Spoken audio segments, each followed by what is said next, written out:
शिक्षक दिवस के अवसर पर आज हम आपको ऐसे शिक्षकों से मिलवाएंगे जिन्होंने जिस कॉलेज से पढ़ाई की उसी कॉलेज में आज अध्यापिका हैं और ऐसे शिक्षकों की संख्या 28 है। यानी कि डीबी गर्ल्स कॉलेज ही एकमात्र ऐसा कॉलेज है जहां की 28 छात्राएं इसी कॉलेज की शिक्षिकाएं हैं। खुद प्रिंसिपल मैम भी यहाँ छात्रा रही हैं।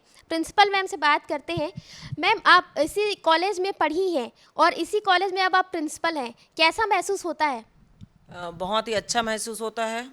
अपने लिए बहुत गर्व का अनुभव होता है। जिस कॉलेज में मैंने अध्ययन किया है 1980 में, आज मैं उसी कॉलेज की प्राचार्य हूँ।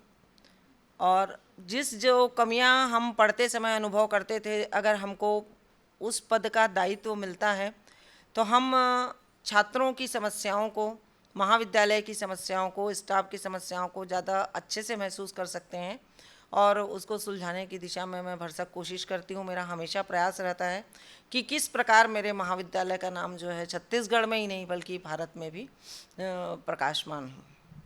और भी शिक्षिकाएं हमारे साथ मौजूद है, उनसे भी बात करते हैं।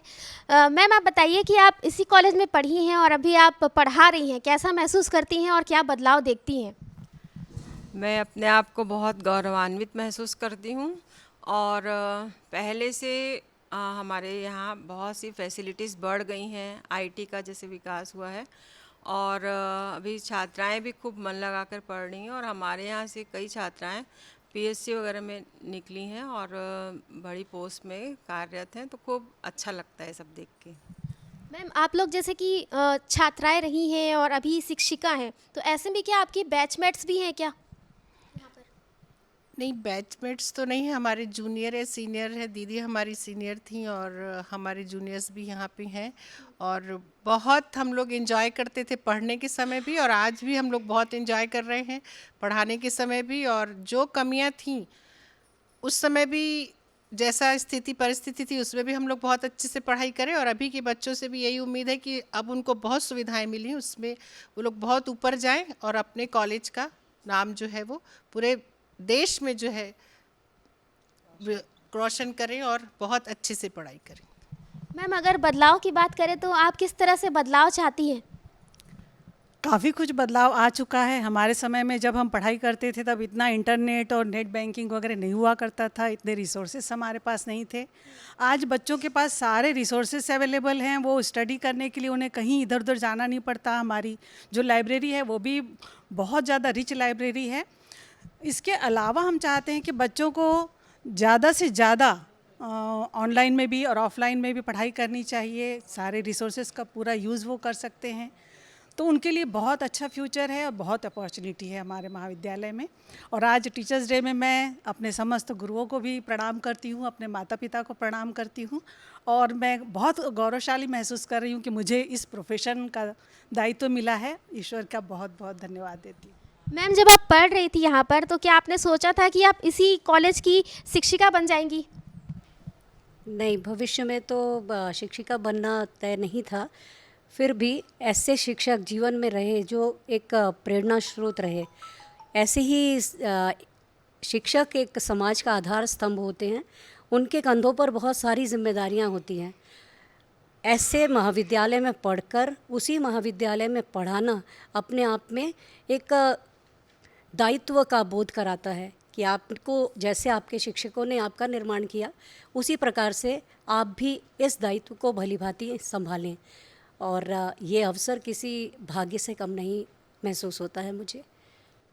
मैम, आप बताइए कि जैसे कि आप यहाँ की छात्रा रही हैं और अभी शिक्षिका हैं, तो ऐसे में किस तरह से देखती हैं अपने पद को, और क्या आप शिक्षिका बनना ही चाहती थी या फिर आप कुछ और बनने की इच्छा रखती थी?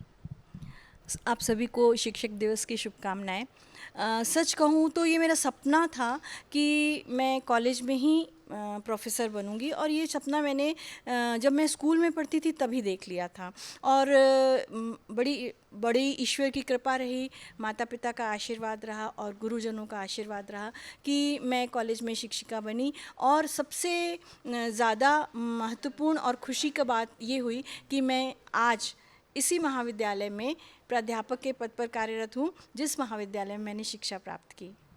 मैम कभी आपने सोचा था कि 28 छात्राएं ऐसी होंगी जो इसी कॉलेज की होंगी और अभी शिक्षिका के रूप में पदस्थ होंगी, ऐसा कभी सोचा था क्या आपने? नहीं नहीं, ऐसा सोचा तो नहीं था, लेकिन ये बात तय है कि यहाँ की प्राध्यापकों को देखकर छात्राओं के लिए वो रोल मॉडल बन जाती हैं और बच्चियाँ उन्हीं के जैसा बनना चाहती हैं। तो अभी भी अगर आप बच्चों के पास जाएंगे तो बहुत सी ऐसी छात्राएं मिलेंगी जिनसे आप पूछेंगे कि क्या बनना चाहते हैं, तो किसी न किसी प्रोफेसर से इंस्पायर होकर उन्हीं के जैसा बनना चाहती है। इनमें से कई प्राध्यापकों ने मुझे पढ़ाया है और हमने जिनको पढ़ाया उनमें से भी कई बच्चे अभी हायर एजुकेशन में आ रहे हैं।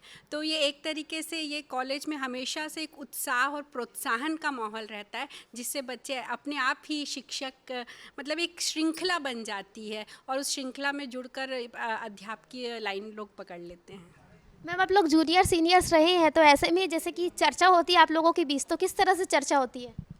चर्चा का विषय तो हमेशा अलग ही होता है, क्योंकि जब हम स्टूडेंट थे, जैसे मैडम कल्पना मेरी जूनियर रही हैं, स्वप्निल मैडम मेरी जूनियर रही हैं, तो उस समय जो हमारी बातें होती थी वो बिल्कुल अलग थी। अभी जो हम बातें करते हैं वो हम अपने प्रोफेशन से जुड़ी हुई बातें करते हैं कि किस तरह से हम ज़्यादा अच्छा अपना प्रोफेशन बना सकें, बच्चों को ज़्यादा से ज़्यादा अच्छा हम क्या प्रोवाइड कर सकते हैं, इस तरह की बातें होती हैं। और जो पर्सनल बातें हमारी हैं वो तो होती ही हैं।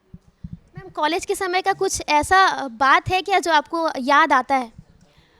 बहुत सारी बातें याद आती हैं, क्योंकि मैं ये आपको बताना चाहूँगी, जैसे आप किसी से भी पूछेंगे तो वो बोलते हैं जो कॉलेज डेज़ थे हमारे गोल्डन डेज़ होते हैं और सारे डेज़ ही हमें याद आते हैं। और मुझे लगता है कि मैं बहुत ज़्यादा सौभाग्यशाली को जहाँ मैं पढ़ी, और सबसे अच्छी बात है यहाँ पढ़ी नहीं यहाँ रही भी, क्योंकि मैं यहाँ हॉस्टल की भी अलुमनी हूँ। तो वहाँ रहना और यहाँ पे जितना भी समय मैंने व्यतीत किया है मुझे बहुत अच्छा लगता है। आज भी मुझे वही फीलिंग आती है, वही अनुभव है। और मुझे लगता है कि जब हम जहाँ से पढ़ते हैं और वहीं पे हम जब शिक्षा दे रहे हैं तो हम दिल से और आत्मा से जुड़े हुए हैं और बहुत अच्छा लगता है। और मैं ये बोलना चाहूँगी कि उस समय भी इस कॉलेज की एडमिशन के लिए मारामारी रहती थी कि बहुत पापड़ बेलने पड़ते थे। आज भी वही स्थिति है। प्रदेश का सबसे अच्छा महाविद्यालय, मुझे लगता है कि मैं सौभाग्यशाली कि मैं यहाँ पढ़ी भी और यहाँ पढ़ा भी रही हूँ। और thank you so much. Ma'am college के लिए आप कुछ करना चाहेंगी क्या? जैसे कि नैक रेटिंग की बात करें या फिर शिक्षा व्यवस्था में सुधार की बात करें, तो किस तरह से आप आगे कॉलेज को आने वाले समय में लेकर जाना चाहेंगी? आने वाले समय में मैं अपने महाविद्यालय को प्रदेश का ही नहीं देश का सबसे बड़ा महाविद्यालय के रूप में स्थापित करना चाहूँगी। इसके लिए लगातार कोशिश हो रही है। हमारा रैंक इम्प्रूव होकर B++ हुआ B से, लेकिन हम B++ से आगे आने वाले 5 वर्षों में A++ की ओर निरंतर प्रयत्नशील हैं। जो जो कमियां नेक के द्वारा महाविद्यालय को बताई गई थी उस सारी कमियों को दूर करने के लिए महाविद्यालय एड़ी चोटी का प्रयास कर रहा है। उसमें महाविद्यालय में अभी 2 प्राध्यापकों को मिनी प्रोजेक्ट भी स्वीकृत किया जा रहा है।